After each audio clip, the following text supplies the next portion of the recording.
guys, so today I wanted to talk about why I left social media, the unintended consequences it's had, and also to give you permission to leave as well. A lot of people that own businesses feel like they have to be on social media, they have to be on Facebook to stay relevant, and you absolutely don't, and that is a lie. You can pay for advertising, you can. It was something that was done for many, many years. You don't have to be on Facebook. And if you really feel like you need to, you can actually hire someone to do your posts for you, so that way you don't feel like you're not relevant. So anyway, let's just dive into my video, and if you like this video, click the like button. Oh, subscribe, and sharing is caring, guys, so share this video. So if you know me personally, you'll know that I've quit Facebook on a number of times, one time being almost 2 years. And that was a couple years ago, and then I quit again at the end of last summer, so the summer of 2018 or the fall of 2018. Originally, I quit the first time because I was going through something extremely emotional, and I just needed to deal with it my own way without all kinds of outside interference.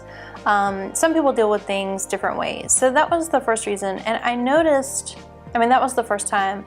And I noticed how much happier I was during that time period. Okay, so it was a depressing I was very depressed time period, but my overall clarity, happiness, if that makes any sense, was so much better. And so I remembered that this summer, while I'm not going through any sort of big life change, and I wasn't this past summer, I kept having this nagging feeling inside of me, like something was just wrong with my life, like something it seemed like out of my control. I couldn't figure out what it was. It was like coming from here. It didn't make sense to me, and there was just this pressure and this odd, oppressive feeling. And then I remembered back, and I was like, well, maybe if I quit social media, things might get better. So it was initially this really weird feeling that pushed me to just completely quit. I have addiction issues. Okay, I'm not addicted to drugs or anything, but I noticed that I have a tendency to really, when I get into things, it's like 0 to 100, and I'm at 100 to 200% for X amount of time. Like, that's the only thing in my life. My son, actually both of my sons are the same way. My daughter's not. Thankfully, she didn't get this weird gene inside of us that it's like, oh, we have this laser focus and that's it. No, it's a good thing too, so we won't get into that. But I brought it up because we have a tendency to escape into things, not meaning to, not even like, oh, there's something bad in our lives right now. It's just a tendency to have that, we have to give 100% to this one thing. And so when it comes to social media and Facebook, it was like a constant thing. So it became like an addiction to me. Now, there are scientists out there that describe it as a conditioning and not an addiction. So whether or not Facebook was conditioning me or addicting me, it doesn't really matter at the end of the day to me which one it was doing to me. I just knew that I would check my Facebook when I went to sleep. I would check my Facebook when I woke up. I would be in line at the doctor checking my Facebook because I also have social anxiety. So what does that do? It actually makes my social anxiety worse. Even though I have an outlet to, oh, I'm going to escape into this, and then I don't have to worry about anybody around me, it actually makes your problems worse when you have anxiety in social situations, because what are you going to do if your phone dies? You're just kind of like, and that's kind of like what I'm like. So now I just bring books everywhere. But what am I going to do if I forget my book? I don't know. But you get where I'm going with that. So I would find myself sitting at dinner or doing things with my family and then getting on Facebook or thinking about status updates. And when I quit, I realized I would think status updates like all day long in my head when I was on Facebook. Do you guys ever do that? Like, oh, I'm going to post this on Facebook, or think of something kind of like witty and you're like, oh, I'm going to post this on Facebook. I would find myself like, after I quit, thinking of status updates. And so for me, when I quit, I have to delete the app off my phone completely and all parts of the app. I can't have the messenger, I can't have anything, because then I will be tempted. Or let's say someone sends you a link via messenger and it takes you to Facebook post. well, there you are, sucked back in. And there's a political post, or here's this, there's that. I mean, it's just never ending. So I actually had to deactivate my entire Facebook for a very long time. It is now reactivated because to get on Instagram through Hootsuite, I have to have a Facebook page, and you have to log in through Facebook through the Hootsuite app, which is ridiculous. But I guess it's because Facebook owns Instagram now, or that's the way Hootsuite does it. I'm not quite sure. But I have to go on Facebook to check out photography pages. So I do mentorships, and a lot of times the person does not have a Facebook, or does not have a website, but they have a Facebook page. And many of you, I've noticed when you send in creations or when you send in things and I ask for your information, a lot of times starting out, you don't have a website. So if I want to go and check out your work, Facebook page is basically the only place I can go to get your information or to see what you do. So I do that on my computer, so that way I'm not tempted to just keep on scrolling and stuff. So, but I wanted to also talk about, so then there are the political posts. I am on one side, and many of you may be on my side, you might be on another side. I'm not here to discuss what side I'm on or what side you're on. This whole new identity politics thing that's been going on, it started really about 30 or 40 years ago, and it's just been progressing. And then with social media, we're just in this debate like all day long, online, engaged, in our heads, in our hearts. It is the highest stress. I can't do it. I can't be involved in that anymore. And it felt to me like, for instance, I would go and type a response to something, and it would be like a whole paragraph, because I can't say what I want to say in 3 sentences. It's got to be like a whole book, okay? I approach things really logically, really factually, really historically, and so when I'm speaking to someone, I think it comes across that way too.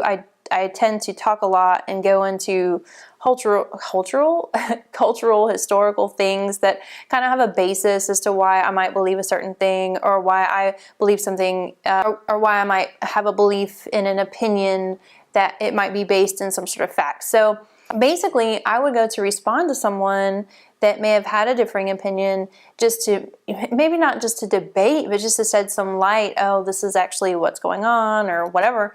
And I would be typing, I would type the whole thing up, and then I'd realize, oh, if I post this, all these people are gonna jump on me, which I don't mind the criticism. It's just that when people jump on me, I want to defend myself. And it's not even an emotional, like, oh my God, I can't believe you said that to me. Because people will attack you for your personal appearance, or, just any small little thing, even if it has nothing to do with what you're discussing. It's like they have to have a reason to feel better. I don't know. So basically, it's like, if you don't set aside the time to be able to defend yourself and back up your point, then it's irrelevant, and these people act like the other person's point was proven, if that makes sense. So I end up I'll type it out, and then I won't even post it, but then Facebook will sit there and show me similar things. Even if I go and unfollow someone, so like, let's say I have a lot of friends, I have a lot of friends that have differing views than I do. I love talking to them in person about our views. I love debating with people. I love that we all have different opinions. I may unfollow that person, not because I don't care about them or because I don't feel like their views are valid. It's just sometimes people get emotional about things that are actually pretty logical, and there's no reason, I think, that they're, bashing this person or doing this. So to me, I'm just like, oh, I can't follow that person anymore, even though I love them dearly. I'm sure some of you have gone through the same thing. So I unfollow it, but it's like Facebook will still trickle in little things, or, and I feel like they know that this is getting to me, and I'm not trying to think just me, I'm talking about everyone, like globally. It's like they know that I went and typed out something that had to do with this, and this. So they're now going to show me posts that have to do with this, and this. I'm going to get emotional, and it's going to keep me on Facebook. Do you see what I'm saying? I don't like being controlled like that. I don't. Which leads me to my time, my precious time is the most precious thing that we have.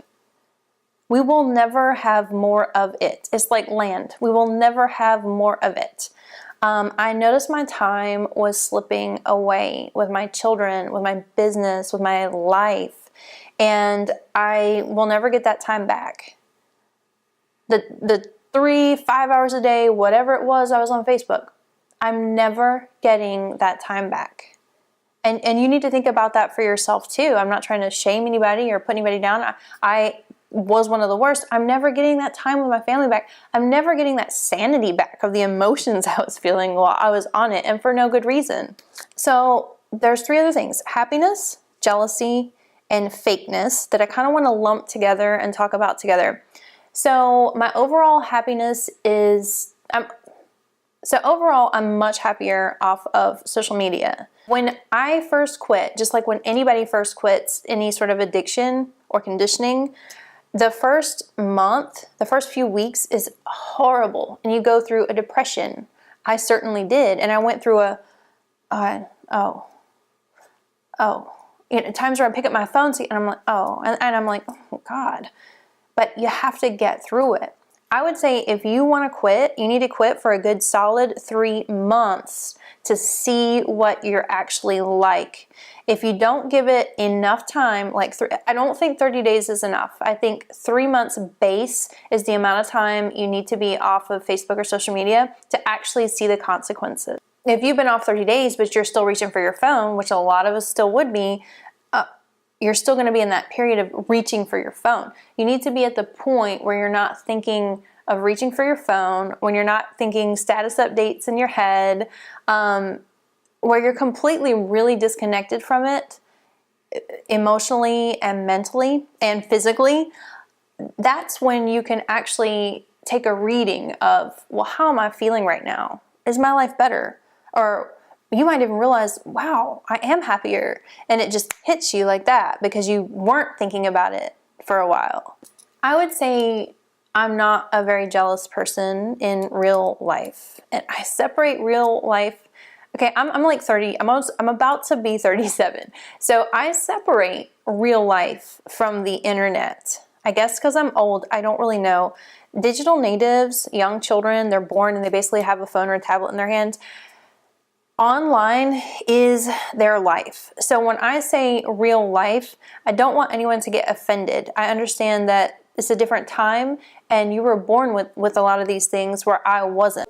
Let me explain. In real life, I'm not a very jealous person. I can appreciate people who have prettier hair than I do. I can appreciate people that are more intelligent, all of these types of things.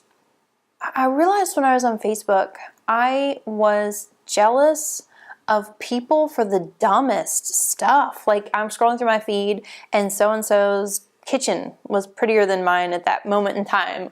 Or, oh, wow, that's a beautiful dog. Or, wow, why can't my hair look like this? My hair's never gonna look like this. Her hair is curly. It's naturally curly. Why won't my hair look like, I mean, just read. It's not like I was cut off from the rest of the world until Facebook. It's just that I think being inundated all day long with people having selfies of themselves, 50 times a day they're taking pictures, and I guess for some reason that brings up that green-eyed monster in me. I don't know, but I don't like being that person, and I don't like who I am. I like to appreciate you for who you are. I like to appreciate beautiful women for who they are, and there's no reason for any of us to be jealous because we're all different and there's so many wonderful aspects to all of us. So that's another reason why I needed to go. I needed to get off of there and quit being jealous of people. I see these Snapchat filtered pictures everywhere, and it kind of grosses me out, to be honest. Like, I'm about to be 37. I could take a picture with one of these filters and it's going to make my skin look like a baby's bottom. It's going to put these little cute ears and put this little nose. I don't want to look 10 years old. And I feel like this is some weird pedophilia thing. No offense to you guys if you take pictures with the Snapchat filters like that. You may not have ever even thought about it that way. But for me, when I see pictures like that, I'm like, this girl's 40. Why does she look like a 15-year-old? And why are they posting? This is not what she looks. Oh my God, she smoked cigarettes for 20 of her 40 years of her life like me. There's no way her skin would ever look like that. And what man wants to be with a 40-year-old woman with skin like that anyway? Because it's not skin of a 20-year-old even. It's like the skin of a 10-year-old, and they got these little, oh my gosh. I don't get it. I'm not gonna get it. That is a conspiracy theory that I guess we can explore another day. So let's get back to this. There's the fakeness, which I wanted to roll into fakeness with those little pictures, the Snapchat filters. I haven't posted anything negative on my Facebook in years. I also made a promise to myself I wouldn't post anything political after October of 2017. And I really didn't post a whole lot political after 2016. What I have found is I could be having the worst day of my life. I am depressed by nature. I really am. Nobody knows that. And you certainly wouldn't know that if you looked at my Facebook or my website or anything like that. I would never post that on my Facebook. Maybe years ago when I was younger, I would share my feelings, but I'm so reserved now and I wouldn't do that. And I understand that other people don't do that as well, and they have bad days as well. But when you are having a really bad day and you're scrolling through Facebook and everybody's like, oh, I got this new dog, and oh, my life is just amazing. You know deep down, like when you really explore it, their lives are not perfect. But in the moment, it feels like everybody's lives are perfect but your own. So, it's just... And I'm not saying that people should post negative stuff on Facebook. I'm definitely not saying that, because you've got two types of people on Facebook. You've got the super happy person that never posts anything negative, and the super negative person that's like, nothing can ever go right. So anyway, I want to get into the unintended consequences of quitting Facebook and social media for me. Now, I don't consider YouTube social media, and I know it is. I don't get addicted to it, so whatever. I'm happier. So even though I am really depressed a lot, I have a mental clarity that helps me deal with things. So I'm definitely a lot happier off of Facebook. I am much, much more productive, and I'm not talking about you can measure it like this. I'm talking about this, it's huge the amount of productive I am when I'm not on Facebook. And this one is extremely unintended, because you would expect it to be the opposite. I have more clients, and I think I have more clients because I'm able to have that laser focus on my business, on the hours that I'm like, I'm going to work or I'm going to do this. Now, of course, right now we're going into wedding season, and I've been in the off season, which can also help me to be more productive. But I've booked more clients overall this year from last year, better clients. I'm just really able to take a hold of my business in a whole new way. I think I may have booked one portrait shoot from Facebook anyway. I mean, I wasn't popular, and Facebook is really based on popularity. And if you didn't jump on the bandwagon of getting popular, then you are going to have that lag. You're going to be behind. And I have like 2 friends. I mean, honestly, like I will never be a popular person. So, and I've come to terms with that. So being off of social media is not affecting my business in any negative way. I decided, well, I can just pay for more ads, but it's actually word of mouth I get a lot of my business from, but I do pay for ads, and I don't mind saying I pay for ads. I would rather pay for an ad than put my mental health at risk. I've developed better relationships with my family and my friends. And I think it's because I don't have that cloudiness in my head. Obviously, there's the time, so my time is not taken from being on my phone, but then there's this mental clarity and this mental presence that I didn't realize I lost. People talk about being present and in the moment, and a lot of times when I see these people, they're on these platforms all the time. I see a phone in their hand. I don't know if they even know what they're talking about, but I have figured that out. So, and the last one is I am actually more creative. How this happens, I don't know, but I think it's because I don't have the drive to have to conform to a set of photographs or the way the trends are going. I have felt for a very, very long time that we need to take timeless, classic images of our clients. And the reason we do that is because let's say we have some muted, hazy photograph, today, and it looks really cool. That's great. 10 years ago, is it going to look 10 years ago, 10 years from now, is it going to look really cool? 20 years from now, 30 years from now, it will date the photograph. Just like when you look at photographs and you see clothing, the clothing dates the photograph, but also the color tone.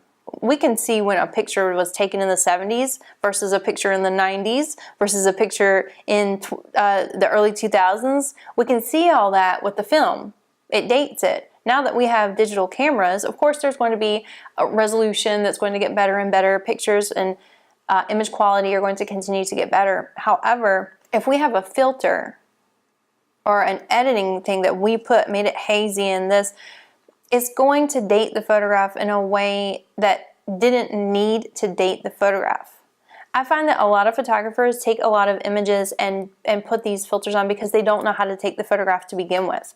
I see people teaching photography they're teaching photography that start with terribly lit, terrible images, and the reason is they are digital artists. They know Photoshop like the back of their hand. They could probably edit a photo. They could probably do advanced techniques with Photoshop that I would not be able to do.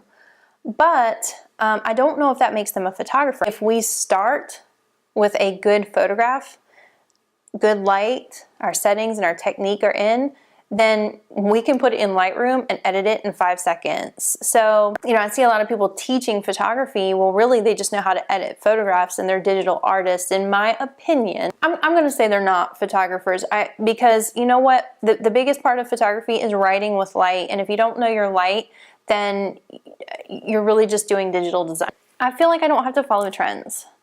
And I don't think anyone should have to follow trends to be relevant. I think that a timeless and classic image can be wonderful for people because it will outlast time. It will outlast the person's photograph that has this crazy, hazy, muted effect, So anyway, where am I going from here?